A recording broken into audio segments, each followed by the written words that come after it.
listen to. But then also, and I think a lot of that was the interaction between him and Martin, because Martin's very much that, like, again, hashtag woke. Yeah. You know, yeah, so like that their dynamic both of them led to were those lyrics and that music, you know. and being a generation older than Yeah. a lot of them too, Yeah. which is crazy.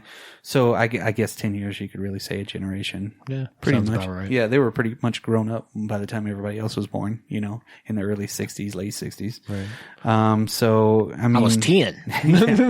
Grown up, bitch. I was already 10. Shit. Yeah, and then, you know, whenever they were recording at one point too, I think Bruce Springsteen was recording one of his classic records, was in there for the second one, you know, and came into the studio and was like, fucking, I love you guys. Well, and didn't Martin have to leave? And so it was him, and like, I think I heard that in the interview with, where he was like, yeah, Martin had left and Alan was there, and they ended up splitting like a bottle of whiskey or something that he had hidden around the room. They were drinking. Yeah. Just drinking it up and whatever. So Springsteen was cool back in the day. Still is. Springsteen was a little punk back in the day. Yeah. You know what I mean? Yeah, so we've talked about that a little before on the podcast many moons ago. But for his time, what he was doing was was definitely out of scene. Yeah, totally. But he was receptive to all different kinds of music, especially Chuck Berry, things like that. You know. Now he sings about like what he read in the newspaper. Yeah, exactly. Yeah. When they were recording that second album, like, Martin got all brand new instruments. You know, Right. Rick Ocasek like hooked him up with a whole bunch of new shit. So the new sounds, but it was still the Suicide sound, Right. which was nuts.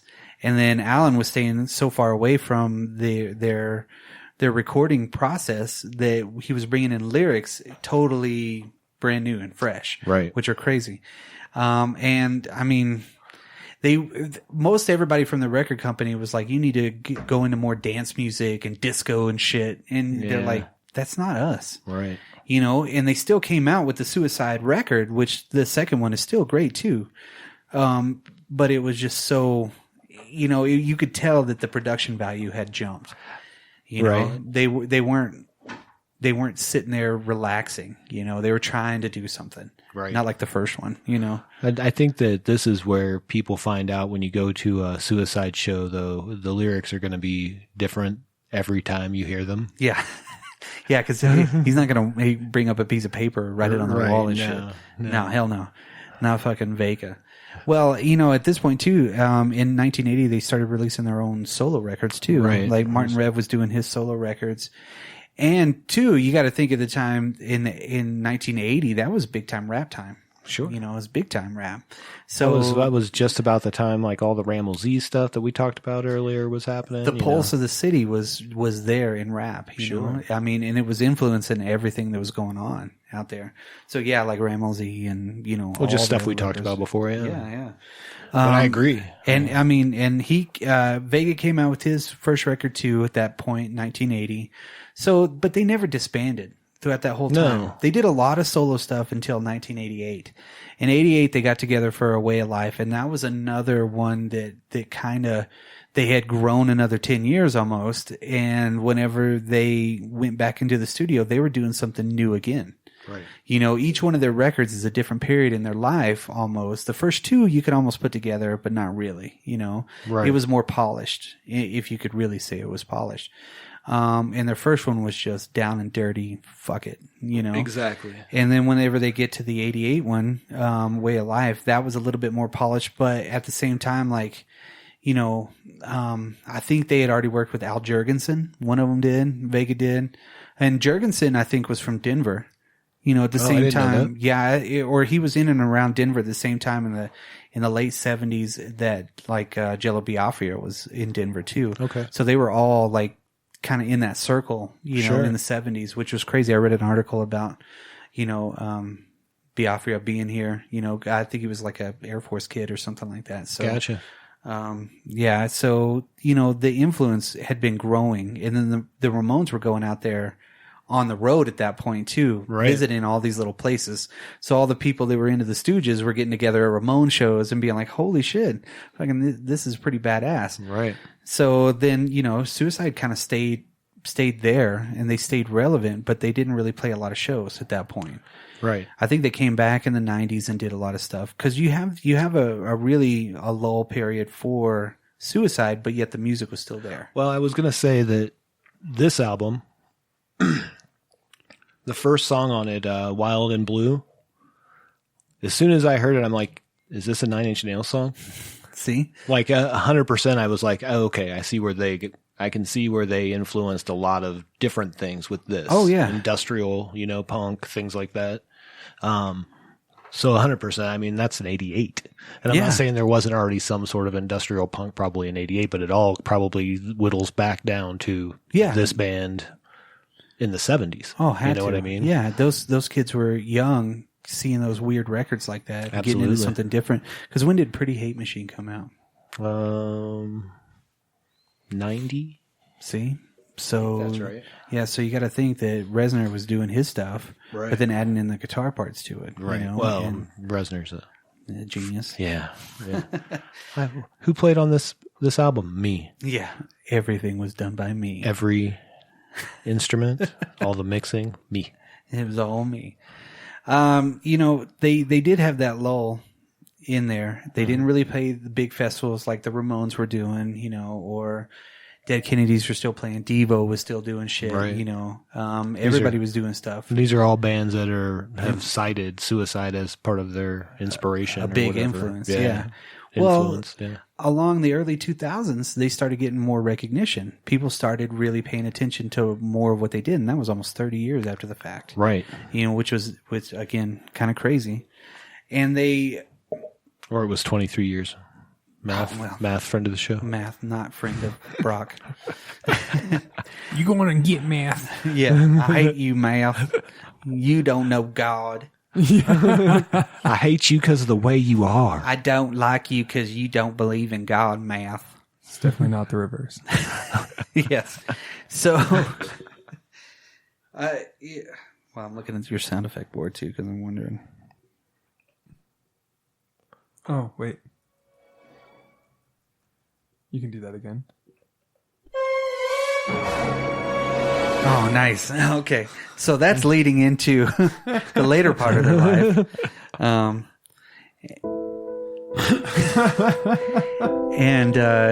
So they were literally like getting, Henry Rollins was a big fan. He like met him at one point. Right. Went and like looked him up while he was on tour and everything like that, and was like, well, I'm going to go fucking find Alan Vega, which he thought he was weird. Yeah. Well, that totally works, dude. And then, they basically kind of hit the coast.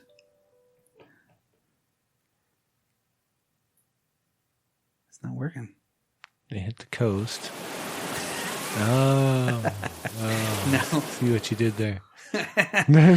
So, Pardon our technical difficulties. that was fun. Kind of takes us off subject, but it's cool. Yeah. In a different one. 2,000 years later, 6.5 hours later, a few inches later, day 2, day 3, day 4, a few moments later. And that was their 90s period. Wow.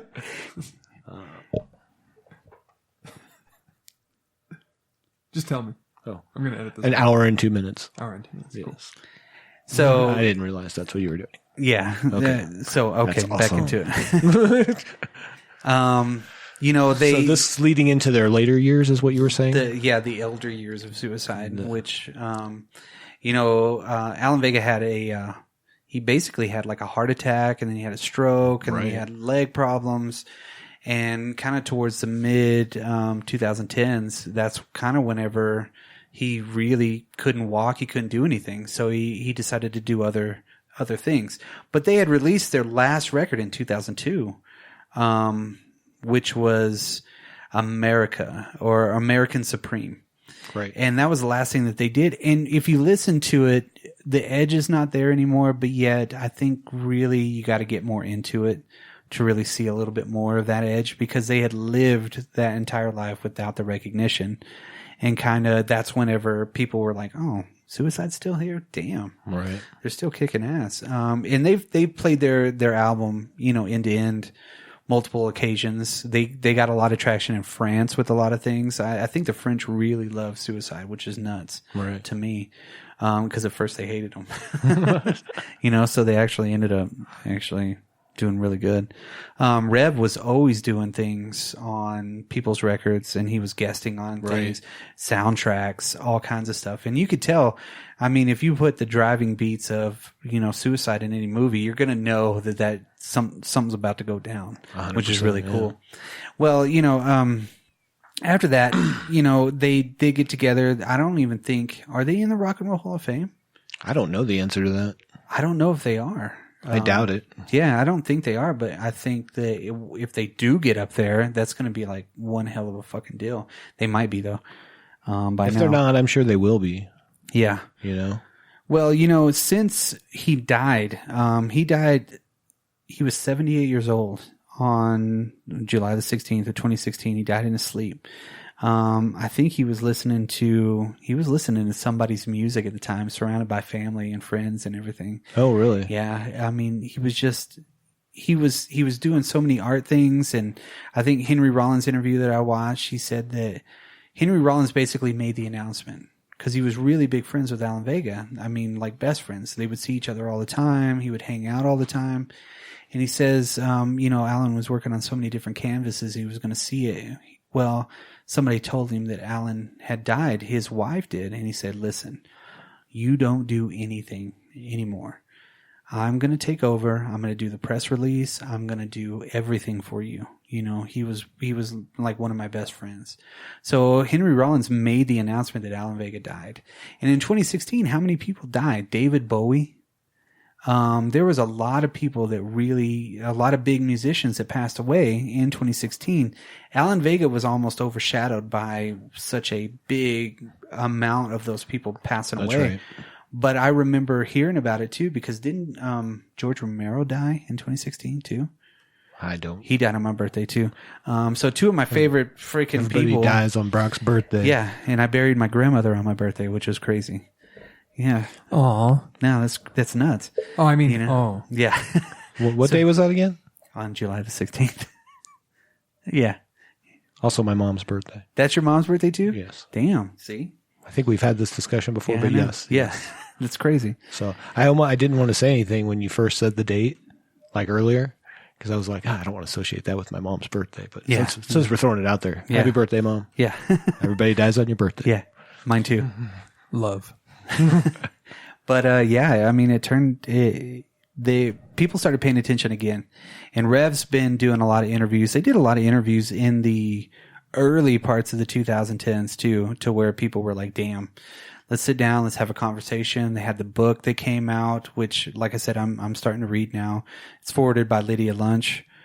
Just the amount of people that are 100% influenced by him. I mean, Steve Albini, Henry Rollins, Bruce Springsteen, the Jesus and Mary Chain, Ministry, Nine Inch Nails, Devo, Joy Division, New Order, Dead Kennedys, Sonic Youth, Radiohead. So many different people just will put them at the top of their list, their top 5, just because they really didn't give a shit and they knew that shit was different. And they decided to put it in your face. And it took a lot of people a long time to realize that. And it's like, I like the idea of another group of outsiders inside of the outsiders, which that's what they were, I mean, people knew them, but they weren't plastic punks, Right. They weren't the punks that were wearing the leather jackets, with the safety pins through their ears, and they weren't doing bullshit. They saw through even that bullshit whenever they were touring. Right. They thought a lot of the Clash's fans were plastic punks. They were the punks that, people were just like, whatever, and they come out and they're true punk, I really think punk rock is freedom, in every way, shape, or form. And really, the freedom that they had in their music is something that nobody's ever touched besides the Stooges.